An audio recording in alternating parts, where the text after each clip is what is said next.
So, okay, this should all be working. All right, so I'm going to start the recording again, which I've done. I'm going to talk about our truss. So our truss looks like this. The top chord, there's the bottom chord, which is a 2x4, and the top chord, which is also a 2x4. This is my heel height. So the heel height goes from the top of the wall to the top of the top chord. That's the heel height. And I told you the heel height is 1 foot. So I'm going to draw a 1 foot line there. The sheeting, 1/2 inch sheeting goes on over top of that. So here's another image of that here. Top of my wall, there's a 2x4 bottom chord, 2x4 top chord. This one just has a really low heel height, so this is only 5.5 inches. The next one's going to be a foot. This thing here is called a truss tail. This thing here is called a rough fascia. This rough fascia is going to be a 2x6.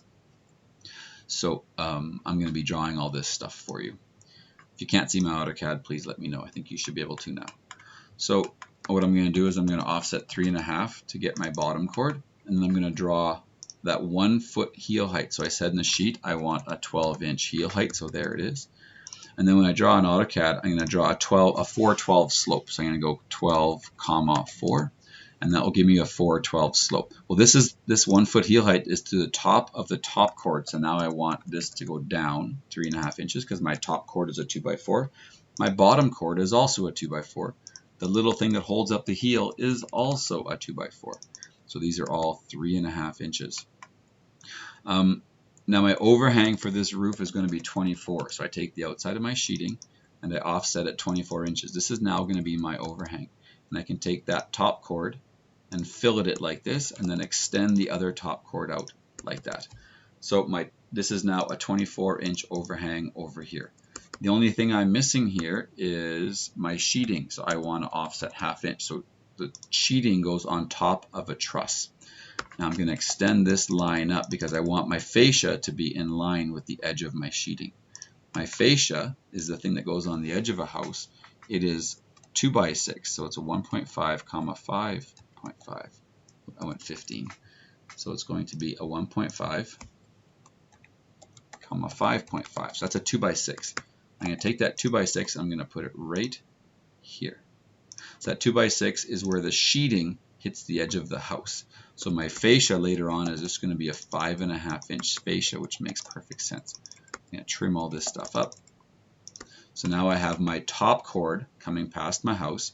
Here's my fascia that finishes it off. I'm going to delete that line. That was my overhang. And now this is how my edge of my roof works. I'm going to put what's called a soffit right here. You'll learn more about that stuff later. And I'll trim all these things up and make them look a little bit better. Actually, I'll do that right now. I'm going to trim all these lines at the top and bottom chord. So the top and bottom chord are now boss. There's my top chord, there's my bottom chord, there's my little heel which holds the top chord up. I'm going to take this and I'm going to mirror it just like I mirrored the roof last time. I'm going to mirror it like this and then I'm going to fillet all those lines. Fillet the top of the sheeting,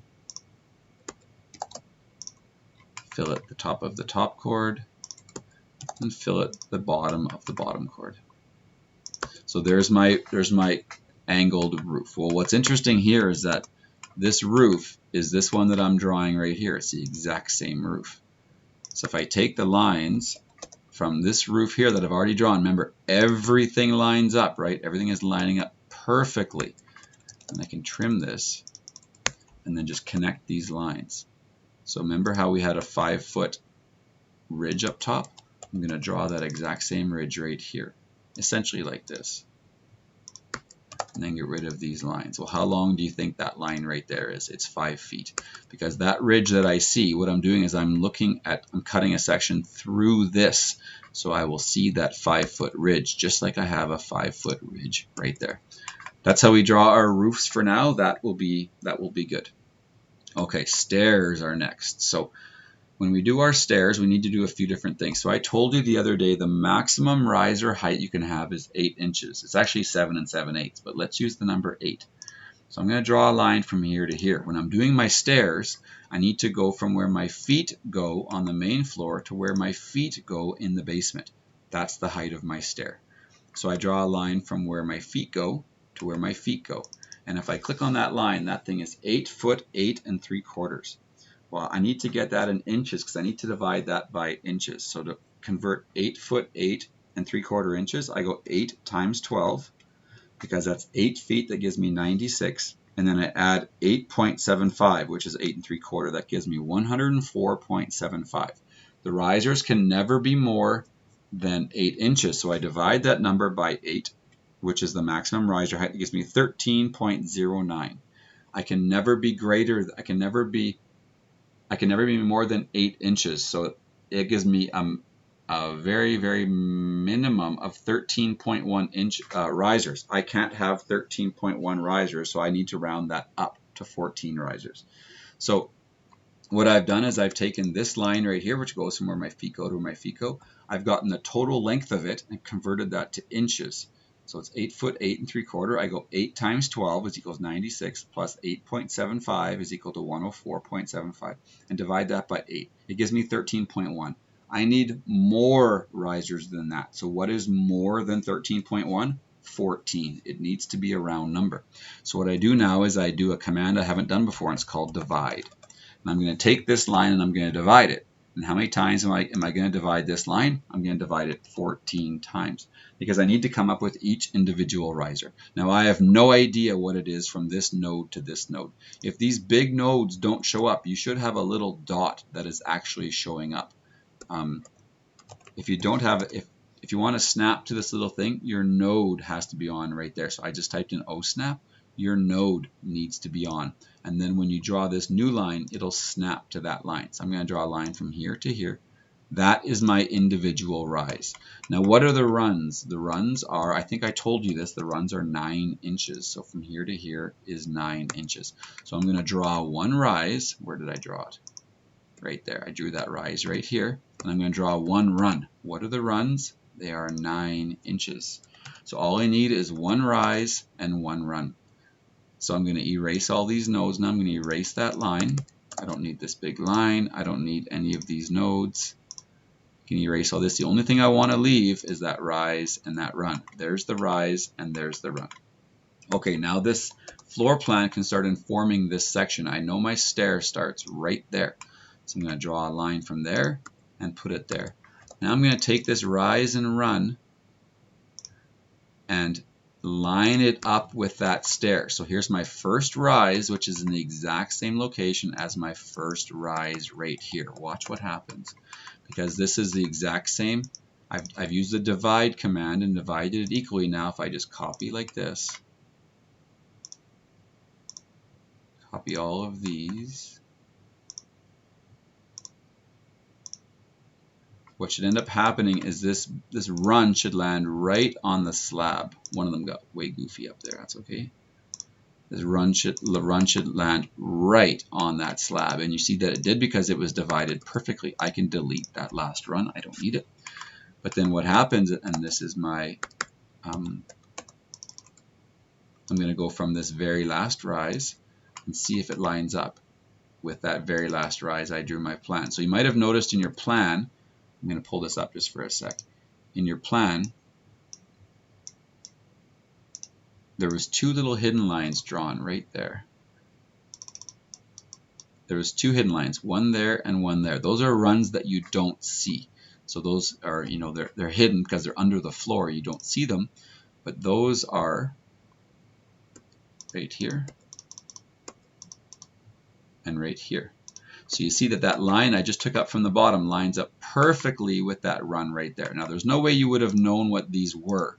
I drew the section first just to give you information on the floor plan. So that's the way you cut a section through your stair.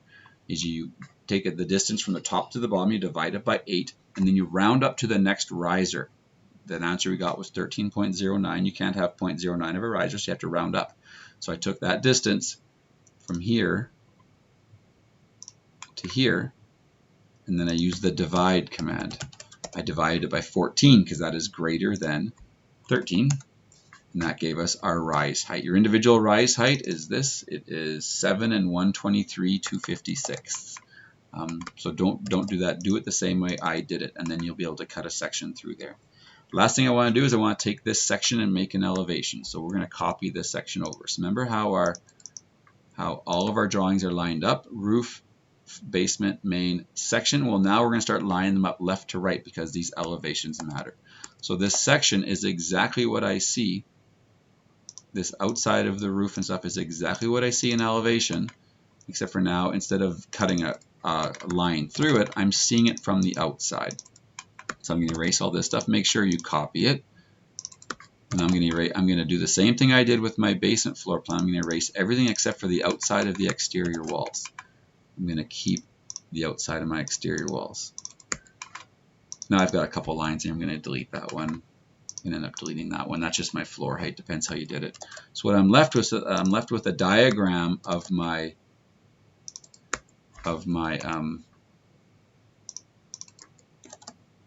the outline of my house. So there's my height of my fascia. Now that line is 5.5 inches. I know that because that's the exact same height as my 2x6, which is right there.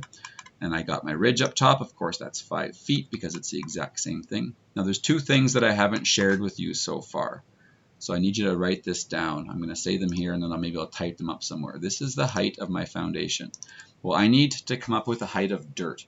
Now, how far should the foundation stick out of the ground? Minimum, it should stick 6 inches out of the ground. So I'm going to offset that line 6 inches. That's the top of my foundation right there. Now, this new line that I drew, which is 6 inches below the top of the foundation, what is that?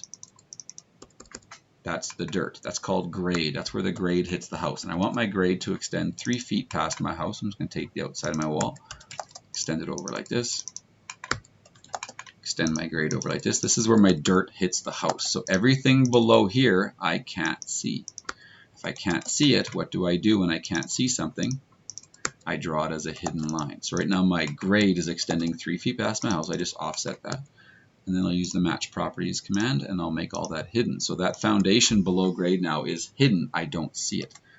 And then I'm going to extend these lines. I'm going to extend that wall down and that wall down. I'm going to get rid of this stuff over here because this is part of my section. I don't need any of this. And what I'm going to do is I'm going to extend all that stuff over here. So this is now the bottom of my fascia. I'm going to extend to there, and I'm going to extend that. And then I'm going to copy this one up. So this is the bottom of my fascia. This is now the top of my fascia. Get rid of that goofy little line so you can see how a section makes an elevation. This is how my house looks from the outside.